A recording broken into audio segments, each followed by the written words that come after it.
Once upon a time, deep within the sprawling expanse of the Whispering Woods, there lived a mischievous wolf pup named Tumbo.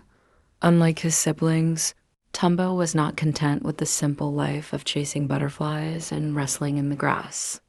No, Tumbo had dreams, dreams of grandeur, dreams of becoming the king of the forest. The Whispering Woods was ruled by an aging lion named Magnus, a majestic beast whose roar could shake the mountains and whose wisdom was unmatched. But Magnus' reign had grown weary, and the creatures of the forest whispered of a time when a new leader might rise. Tumbo's sharp ears caught the whispers, and his young heart burned with ambition. Why not me? Tumbo thought.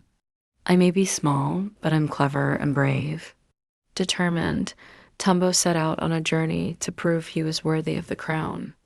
Tumbo's first challenge came at the River of Shadows, a treacherous stream said to be guarded by a cunning fox named Vexa.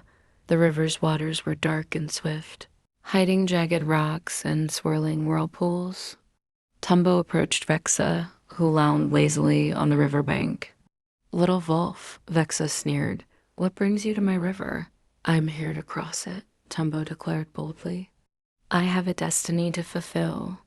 Vexa's golden eyes gleamed with mischief. Very well. Solve my riddle, and you may pass. Fail, and you'll remain here forever. The fox posed a riddle so intricate that Tumbo's mind spun like leaves in the wind. But Tumbo, resourceful and quick, noticed a pattern in Vexa's words. With a triumphant grin, he answered correctly, and Vexa, impressed, stepped aside. You're clever, little one, she admitted. Perhaps you're not as foolish as you seem. Beyond the river lay the labyrinth of thorns, a maze so dense and perilous that many who entered never returned. Its tangled vines whispered warnings, and its shadows played tricks on the eyes. Tumbo's paws ached as he navigated the maze, his fur snagging on thorny brambles. Hours turned to days, and the pup grew weary. Just when despair threatened to overwhelm him, Tumbo remembered the song his mother used to sing, a melody that guided him through the darkest nights. He began to hum, and the melody seemed to part the thorns, leading him to the maze's exit. At last, Tumbo reached the summit of stars, where Magnus himself awaited.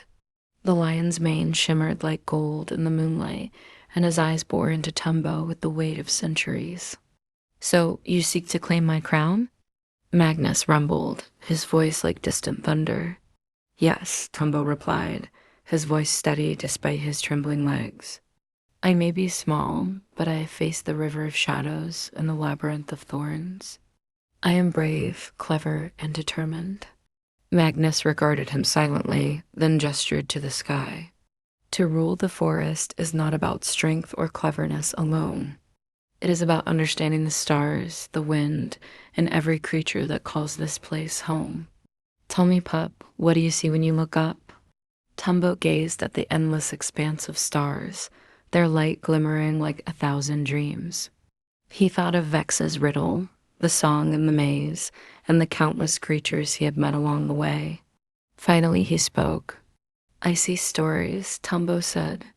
Each star is a story, and together, they make the forest whole.